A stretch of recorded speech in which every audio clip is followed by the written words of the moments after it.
America ने लगाया भारत पर 50% टैरिफ। जी हाँ दोस्तों, आजकल आप हर न्यूज़ चैनल पे, हर अखबार में, इंटरनेट पे, हर जगह आप एक ही खबर सुन रहे होंगे, एक ही खबर देख रहे होंगे कि अमेरिका के डोनाल्ड ट्रंप जी ने, जो कि वहाँ के प्रेज़िडेंट हैं, इंडिया के ऊपर 50% टैरिफ लगा दिया। अब दोस्तों आपके मन में भी कुछ सवाल आ रहे होंगे, जैसे कि टैरिफ क्या होता है? टैरिफ क्यों लगाते हैं? टैरिफ से क्या होता है? अमेरिका ने इंडिया पे टैरिफ क्यों लगाया? और अब इंडिया क्या करेगा? कि अगर टैरिफ इतना ज़्यादा चर्चा में है, इसका मतलब कुछ तो रिस्क होगा उससे इंडिया को। अब इंडिया भी कुछ करेगा बदले में, तो इंडिया क्या करेगा? दोस्तों सबसे पहले हम बात करेंगे कि टैरिफ क्या होता है और दोस्तों इस वीडियो के एंड में हम जानेंगे main strategy behind the tariff या बिहाइंड द गेम कि अमेरिका की मेन स्ट्रैटेजी क्या है इतना ज़्यादा टैरिफ लगाने की, जो उसने इतना ज़्यादा टैरिफ लगाया इंडिया के ऊपर, उसका मेन गेम क्या है? वो जानेंगे वीडियो के एंड में, तो एंड तक ज़रूर बने रहना, ठीक है? दोस्तों सबसे पहले बात करते हैं कि टैरिफ होता क्या है भाई? हर जगह आप सुन रहे हो टैरिफ, टैरिफ, टैरिफ, तो आपको टैरिफ का मीनिंग तो पता होना ही चाहिए, है ना? आपके जनरल नॉलेज के लिए। दोस्तों देखिए, tariff is basically a tax that one country puts on goods imported from another country. जब दूसरी कंट्री से किसी कंट्री में कोई सामान बिकने के लिए आता है, तो उस कंपनी को सामान बेचने के लिए उस कंट्री को कुछ टैक्स देना पड़ता है, उसी टैक्स को हम बोलते हैं टैरिफ। एग्जाम्पल, इंडिया की कोई कंपनी है, जो अपना सामान बेचने यूएस गई, अमेरिका गई, तो वहाँ पे उसे सामान बेचने से पहले टैक्स देना पड़ेगा गवर्नमेंट को, उसी को हम बोलते हैं टैरिफ। तो आपको टैरिफ क्लियर हुआ कि क्या होता है? टैक्स होता है। अगर आप अपनी सामान दूसरी कंट्री में बेचने जाओगे तो आपको पहले कुछ टैक्स देना पड़ेगा, उसी को बोलते हैं टैरिफ। मीनिंग क्लियर हुआ? आगे बढ़े। अब दोस्तों बात करते हैं कि देश ऐसा करते क्यों हैं। देखिए दोस्तों, सबसे पहला जो रीज़न होता है, जिसको आप वैलिड रीज़न भी बोलेंगे, पहला रीज़न होता है to protect local industry from foreign competition, कि अपने देश की जो इंडस्ट्री है, उनको फॉरेन कंपटीशन से बचाना। अपने देश की इंडस्ट्री ग्रो करती रहें, आगे बढ़ती रहें, इसीलिए फॉरेन कंपटीशन से उन्हें बचाने के लिए कंट्री ऐसा करती है। आपको बहुत अच्छा और बहुत प्यारा एग्जांपल देता हूँ, ध्यान से सुनिए। मान लीजिए हमारे देश में कोई फैक्ट्री है, मान लीजिए कोई कंपनी है, चॉकलेट कंपनी है, वो बढ़िया क्वालिटी के चॉकलेट 100 रुपये में दे रही है, ठीक है? बड़े लोग ले रहे हैं, बड़ा चल रहा है, अच्छी ग्रो कर रही है कंपनी, ठीक है? अब बाहर से मान लीजिए अमेरिका से वो कंपनी आई इंडिया के अंदर, वो सेम क्वालिटी की बढ़िया चॉकलेट 90 रुपये में देने लग जाए, तो आप बताइए लोग कहाँ से लेंगे? लोग 100 की लेंगे, 90 की लेंगे, क्योंकि क्वालिटी सेम है। भैया लोग बाहर की कंपनी के लिए, क्यों? सस्ती भी है और अच्छी भी है, तो लोग वहाँ से लेंगे। इससे क्या होगा? हमारे देश की लोकल इंडस्ट्रियाँ पिट जाएँगी, हमारे देश की चॉकलेट कंपनी पिट जाएगी, उसकी ग्रोथ रुक जाएगी। ऐसा ना हो, इसलिए गवर्नमेंट क्या करेगी? गवर्नमेंट बाहर की जो कंपनी है उस पर टैरिफ यानी कि टैक्स लगा देगी कि भैया अगर आपको अपनी 90 की चॉकलेट बेचनी है, तो उस पे आपको हमें ₹40 का टैक्स देना पड़ेगा। अब बताइए, ₹90 की चॉकलेट वो बेचता, लेकिन अब उसे ₹40 का टैक्स देना पड़ जाएगा, तो कितने रुपए हो गए? 140 हो गए। तो अब उसे मजबूरन अपनी चॉकलेट 140 की बेचनी पड़ेगी, क्यों? क्योंकि भैया टैक्स देके भी तो आया है। अब आप बताइए, क्या लोग उस चॉकलेट को लेंगे? बिल्कुल नहीं लेंगे दोस्तों, क्यों? जब सेम क्वालिटी की चॉकलेट हमारे खुद के देश में ₹100 की मिल रही है, तो 140 की कौन लेगा? कोई नहीं लेगा। इससे क्या होगा? हमारी जो लोकल इंडस्ट्री है, लोकल कंपनियाँ बची रहेंगी और ग्रोथ करती रहेंगी। ठीक है? समझ में आया अच्छे से पहला पॉइंट? आगे बात करते हैं to pressure trade partner in negotiation, कि भैया प्रेशर बनाना, जो आपके ट्रेड पार्टनर्स हैं, उन पे प्रेशर बनाना, उनसे किसी बात को मनवाने के लिए भी आप इस हथकंडे का उपयोग कर सकते हैं कि भई अच्छा, तू ऐसे नहीं मानना, ले हम तेरी कंपनी पे इतना टैरिफ लगा देंगे, तू हमारे देश में बिज़नेस कर नहीं पाएगा और तेरे को नुकसान होगा तब तुम्हारी बात मानेगा तू? इसीलिए भी लोग करते हैं, जो कि अमेरिका भी कर रहा है। कैसे कर रहा है? वो मैं आपको बताऊँगा वीडियो के आखिरी में, ठीक है? अगले पॉइंट क्या करें?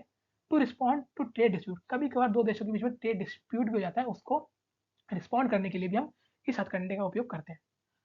आगे बात करें कि फॉरेन ट्रेड के कॉन्टेक्स्ट में बात करें इसकी। देखिए, अमेरिका ने भारत के ऊपर जो टैरिफ लगाया है, इससे क्या होगा?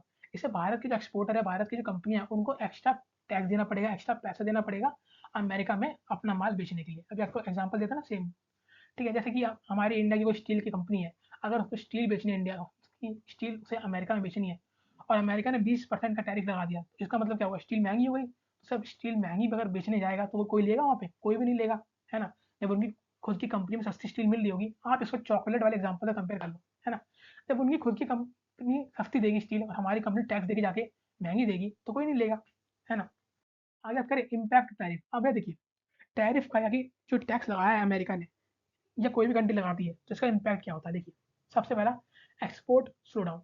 जो आप एक्सपोर्ट करेंगे, वो स्लो डाउन हो जाएगा। देखिए भाई, आपको पता है कि दूसरे देश में अगर मैं माल बेचने जाऊँगा, तो मुझे इतना ज़्यादा टैक्स देना पड़ेगा, तो आपका खुद मन नहीं करेगा कि यार वहाँ जाओ भी, फिर इतना टैक्स भी दो और फिर जब इतना टैक्स दे के मैं बेचूँगा माल महँगा, तो वो लेगा भी नहीं, तो क्या फ़ायदा? तो लोग एक्सपोर्ट करना ही बंद कर देंगे। Higher tariff make Indian goods costlier in the US market. भाई देखो, ज़्यादा टैरिफ कंपनी देगी, तो उसका माल ऑटोमैटिकली महँगा हो जाएगा और महँगा माल तो अमेरिका में कोई लेगा नहीं, है ना? इससे क्या होगा? डिमांड भी कम हो जाएगी। स्टील है, एल्यूमिनियम है, टेक्सटाइल है, एग्रीकल्चर गुड है, ये वो गुड्स है जो अमेरिका में हम ज़्यादा बेचते हैं। अब इन पे अगर हमें इतना हैवी टैक्स देना पड़ेगा, तो ये माल हमारे क्या हो जाएँगे, महँगे हो जाएँगे तो कोई लेगा नहीं, तो हमारी डिमांड गिर जाएगी, है ना? लॉस फॉर इंडियन इंडस्ट्री, भाई देखो अब इतना अगर हम टैरिफ देंगे तो ऑब्वियसली बात है कि हमारी नुकसान तो होना ही होना है। Sector depend on US demand face reduce production, कि देखिए बहुत सारे हमारे सेक्टर हैं जो अमेरिका पे डिपेंड है, क्यों? उनका माल अमेरिका में सबसे ज़्यादा बिकता था, लेकिन अब जब उन्हें इतना टैक्स देना पड़ेगा तो उन्हें बहुत ज़्यादा लॉस होगा।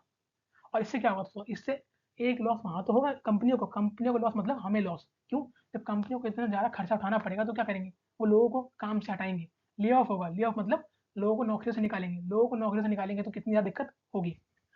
ट्रेड इम्बैलेंस रिस्क, देखो भाई इंपोर्ट फ्रॉम द यूएस में कंटिन्यू, देखो हमने तो कोई टैरिफ लगाया नहीं, तो अमेरिका का इंपोर्ट तो सेम टू सेम होता रहेगा, वो तो अपना माल बेचता रहेगा हमारे देश में, लेकिन हम उस स्पीड से नहीं बेच पाएंगे उसके देश में, क्यों? क्योंकि हमें इतना टैरिफ देना पड़ रहा है, तो ट्रेड इम्बैलेंस हो जाएगा। अगला, प्राइस हाइक फॉर कंज्यूमर, और कंज्यूमर यानी कि उपभोक्ता के लिए भी प्राइस हाइक हो जाएगा, तो हमें पहले चीज़ 100 रुपये की मिल रही थी, अब हमें वो चीज़ 140 की मिलेगी, तो हमारा नुकसान तो होगा ना, हमारी जेब से ज़्यादा पैसा जाएगा ना भाई। गवर्नमेंट का क्या, उसने टैरिफ लगा दिया अपने लिए, लेकिन नुकसान तो हमारा होगा। मान लो हमें अभी भी इंडिया की चीज़ें अच्छी लगती हैं, हमें अभी भी इंडिया की चीज़ें लेनी है, मान लीजिए मैं अमेरिका में रहता हूँ, मुझे अभी भी इंडिया से ही गुड्स लेने हैं, अब अमेरिका ने इतना टैरिफ लगा दिया, अब इंडिया का गुड्स महंगा हो गया, लेकिन मुझे पसंद है, मैं अभी भी लूँगा, लेकिन अब मुझे उसके लिए ज़्यादा पैसा देना पड़ेगा, तो नुकसान तो है ना मेरा, कि पैसा ज़्यादा देना पड़ रहा है मुझे, है ना? अब बात करते हैं आगे, डिप्लोमेटिक स्टेट, कि भई जो हमारे आपस में देशों के संबंध है, उसपे भी खराबी आएगी, है ना? Tariff wars can hurt bilateral relation and slow down trade negotiation, हमारे आपस के जो समझौते हैं, हमारे आपस का रिश्ता जो देशों का है, वो भी खराब हो जाएगा इससे। Push for self reliance and diversification, Indian exporter may seek alternative market in Asia, Africa and Europe. अब दोस्तों देखो, इसका मतलब ये भी नहीं है कि अगर अमेरिका इतना टैरिफ लगा देगा, तो हमारा नुकसान तो होगा, हम मानते हैं नुकसान होगा, लेकिन भाई कहते हैं ना कि अगर किसी दिन मुर्गा बाँध नहीं देगा, तो क्या सवेरा नहीं होगा? बिल्कुल होगा। अमेरिका अगर इतना टैक्स लगा देगा, तो हमारे पास और भी कंट्रियाँ हैं, हम कहीं और जाके अपना ग्रोथ का रास्ता ढूँढ लेंगे, हम कहीं और अपना माल बेचेंगे और अपनी ग्रोथ को दोबारा से रिकवरी मोड पे ले आएँगे, है ना? Boost for make in India and domestic production, हमें मालूम चल जाएगा भाई अमेरिका में नहीं बिक रहा, कोई बात नहीं, हम मेक इन इंडिया करेंगे, हम अपना माल बनाएँगे अच्छा और बाहर और कंट्री में बेचेंगे और कंट्रियों से अपना रेवेन्यू जनरेट करेंगे। क्लियर हुआ दोस्तों? तो आपको समझ में आ गया टैरिफ क्या होता है, कंट्री टैरिफ क्यों लगाती है, इम्पैक्ट क्या होता है ना? अब बात करते हैं, जो मैंने आपको वीडियो के स्टार्टिंग में बताया था कि भैया अमेरिका का मेन गेम प्लान क्या है? देखिए, मेन स्ट्रैटेजी बिहाइंड टैरिफ, कि टैरिफ लगाने के पीछे मेन स्ट्रैटेजी क्या है अमेरिका की? दोस्तों देखिए, अमेरिका ने इंडिया पे टैरिफ लगाया, सब जानते हैं। अब इस टैरिफ से हुआ क्या? इस टैरिफ से हमारे बिज़नेस का एक्सपोर्ट कम हो जाएगा। जी हाँ भाई, जब अमेरिका इतना टैरिफ लगा देगा, तो कोई बिज़नेस में माल बेचने जाएगा नहीं, तो बिज़नेस का एक्सपोर्ट कम हो गया। एक्सपोर्ट गिरेगा तो जॉब भी गिरेंगी। जब भाई कंपनी को प्रॉफिट ही नहीं होगा, देखिए कंपनी का माल नहीं बिकेगा, उसे प्रॉफिट नहीं होगा। प्रॉफिट नहीं होगा तो भाई वो लोगों को सैलरी कहाँ से देगा? इस लोगों को जॉब से निकालेगा, जॉब कटेंगी और इससे हमारी जीडीपी भी गिरेगी, है ना भाई? अब दोस्तों देखिए, इससे इंडियन इकोनॉमी पे भी फ़र्क पड़ेगा। समझ में आ गया आपको? अब बात करते हैं, जो अमेरिका ने टैरिफ लगाया, उसका रीज़न क्या था? तो सर इसका रीज़न की बात करें, उसका मानना है, उसका कहना है कि भैया हम इंडिया जो है वो अपने रिलेशन रशिया से कम करे। इंडिया जो ऑयल खरीदता है रशिया से, वो कम खरीदे, है ना? या ना के बराबर खरीदे और अपने रिलेशन भी रशिया के साथ कम करे, घटाए। ऐसा क्यों? क्योंकि अमेरिका का मानना है कि भैया यूक्रेन और रशिया की जो वॉर चल रही है, ठीक है? उसमें रशिया के पास जो पैसा आ रहा है, कैसे आ रहा है? देखिए, रशिया के पास ऑयल के रिज़र्व है बहुत सारे। रशिया ने अपना खूब ऑयल बेचा, खूब पैसा कमाया, उस पैसे से हथियार बनाए और यूक्रेन के खिलाफ यूज़ किए। और अमेरिका को पता है कि देखिए दोस्तों, रशिया के ऑयल के दुनिया में टॉप 3 प्रोड्यूसर कौन है? सॉरी, टॉप 3 इम्पोर्टर, कि कौन 3 से ऐसे लोग हैं जो रशिया से बहुत ज़्यादा ऑयल खरीदते हैं, उसमें तीसरे नंबर पे इंडिया है। तो इंडिया जो रशिया से ऑयल खरीदेगा तो बदले में पैसा देगा, है ना? अब वो उस पैसे का क्या यूज़ करता है, लड़ाई के लिए करता है, ग्रोथ के लिए करता है, उससे हमें क्या भाई? हमें तो अपना ऑयल लेना, हमने ले लिया। लेकिन अमेरिका का मानना है कि भाई इंडिया रशिया से ऑयल कम ले, जिससे रशिया पे इफ़ेक्ट पड़े और वो यूक्रेन से लड़ाई कम करे, है ना? दूसरा दोस्तों, अमेरिका चाहता है मार्केट की एक्सेस। इंडिया की कुछ ऐसी मार्केट है जिसका एक्सेस इंडिया ने किसी भी देश को नहीं दे रखा, उसका एक्सेस अमेरिका चाहता है, जो कि मेन रीज़न है इस टैरिफ का। ये मार्केट एक्सेस क्या है, ये जानेंगे। सबसे पहले जानते हैं रशियन ऑयल के बारे में। दोस्तों रशियन ऑयल के अगर हम 3 टॉप इम्पोर्टर की बात करें, तो सबसे पहले चाइना, फिर ईयू मतलब यूरोपियन यूनियन, और तीसरे नंबर पे आता है इंडिया। देख रहे हो? हम तीसरे नंबर पे, हमसे पहले कौन है? चाइना है, यूरोपियन यूनियन है। इन दोनों पे भाई साहब ने इतना टैरिफ नहीं लगाया जितना हमारे पे लगाया है। जबकि चाइना 35% खरीदता है रशियन का ऑयल। रशिया का जो टोटल ऑयल इम्पोर्ट होता है उसमें से 35% तो चाइना इंपोर्ट करता है, 23% तो यूरोपियन यूनियन इंपोर्ट करता है। हम तो मात्र भैया 13% करते हैं और जिस पे हमारे ऊपर 50% टैरिफ लगा दिया। देख रहे हो आप? अब दोस्तों अगर आगे बात करें, जो कि second most important point market access का, कि ऐसी कौन सी मार्केट है जिसका एक्सेस इंडिया ने किसी भी देश को नहीं दे रखा लेकिन अमेरिका चाहता है। वो दो मार्केट है हमारी एग्रीकल्चर मार्केट और हमारी डेयरी मार्केट। दोस्तों ये दो आप बोल सकते हैं ऐसी इंडस्ट्रीज हैं, ये दो हमारी ऐसी मार्केट है जिसका एक्सेस हमने किसी को इसलिए नहीं दे रखा क्योंकि ये हमारी बड़ी सेंसिटिव इंडस्ट्रीज है ना? एग्रीकल्चर हो गई, एग्रीकल्चर के ऊपर हमारे देश के 50% से ज़्यादा लोग निर्भर करते हैं, जो कि यहाँ पे काम करते हैं, अपना घर चलाते हैं, है ना? अगर इस इंडस्ट्री में अमेरिका की कंपनी आ गई, तो भैया ये हमारी जो इंडस्ट्री पिट जाएगी और इससे बहुत लोगों का रोज़गार चला जाएगा।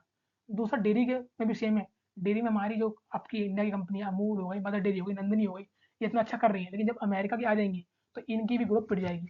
इस ऐसा ना हो, इसलिए इंडिया अपनी इन 2 मार्केट एक्सेस किसी को भी नहीं देता और जहाँ तक उम्मीद है आगे भी नहीं देगा, भले ही अमेरिका टैरिफ की कितनी भी धमकी दे दे। बाकी क्या हुआ तो आगे जानेंगे, है ना? दोस्तों आई होप आपको पूरा केस समझ में आ गया हो टैरिफ का, है ना? कोई डाउट हो तो कमेंट बॉक्स में पूछ लेना। बाकी वीडियो अच्छी लगी हो लाइक करें, कमेंट करें, शेयर करें। मिलूंगा आपको नेक्स्ट संडे को किसी और बढ़िया धमाकेदार सीरीज के साथ। तब तक के लिए गुड बाय।